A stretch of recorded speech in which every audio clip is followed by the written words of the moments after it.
Через Ормузский пролив прошло এক রাশিয়াকে সামলাতেই হয়রান। এবার ইরান যুদ্ধকে কেন্দ্র করে যেন বিষাক্ত সাপের লেজে পা দিয়েছে ইউক্রেন। ইরানের দাবি, ইসরায়েলকে ড্রোন সহায়তা দেওয়ার মাধ্যমে কার্যত এই যুদ্ধে জড়িয়ে পড়েছে ইউক্রেন। মধ্যপ্রাচ্যকে রীতিমতো ধ্বংসযজ্ঞে পরিণত করেছে ইরানের মিসাইল আর ড্রোনের শক্তিশালী বহর।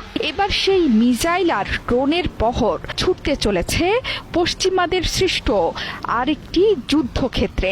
ইরানের স্পষ্ট বার্তা, ইসরায়েলকে সহযোগিতার অভিযোগে এবার ইউক্রেনকে বৈধ লক্ষ্যবস্তু করবে মোজতবা খামেনির আইআরজিসি বাহিনী।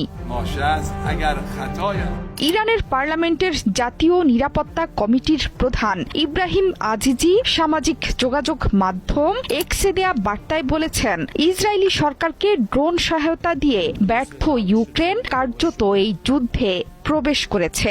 এর মাধ্যমে নিজেদের পুরো ভূখণ্ডকে ইরানের জন্য বৈধ লক্ষ্যবস্তুতে পরিণত করেছে তারা। এই ঘোষণার মাধ্যমে কার্যত ইউক্রেন তথা পুরো ইউরোপের সাথে যুদ্ধে জড়িয়ে পড়েছে মোজতবা খামেনির বাহিনী। ইউক্রেন সরাসরি এই কথা স্বীকার না করলেও মধ্যপ্রাচ্যে ড্রোন হামলা প্রতিরোধে কাতার, সংযুক্ত আরব আমিরাত ও সৌদি আরবে সামরিক বিশেষজ্ঞদের একটি দল পাঠিয়েছে ভলোদিমির জেলেনস্কি।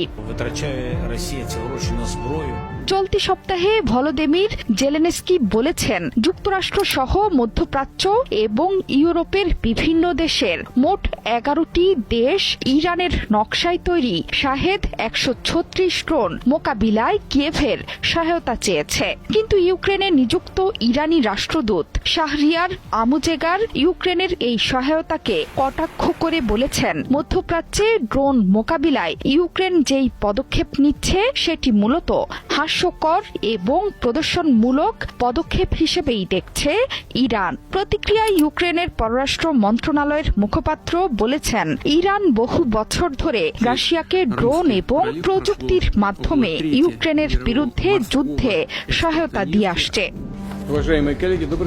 ইউক্রেনে যুদ্ধ শুরুর পর থেকে নিয়মিত ড্রোন হামলা চালিয়ে আসছে রাশিয়া। অভিযোগ রয়েছে, এসব ড্রোন ইরানের শাহেদ 136-এর উন্নত রুশ সংস্করণ। শুধু তাই নয়, খবর রটেছে আজারবাইজানের মাধ্যমে ইরানের সম্প্রতি 13 টন মানবিক সহায়তা দিয়েছেন রুশ প্রেসিডেন্ট ভ্লাদিমির পুতিন। এমনকি ক্রেমলিনের মুখপাত্র দিমিত্রি পেসকভ বলেছেন, ইরানের নেতৃত্বের সঙ্গে নিয়মিত যোগাযোগ রাখছেন পুতিন।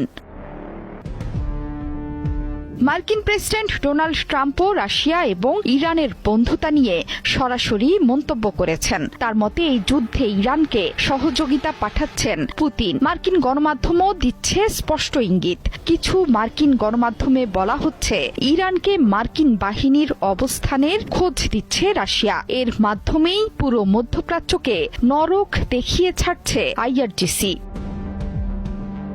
জোহরা চৌধুরী সেতু, 71।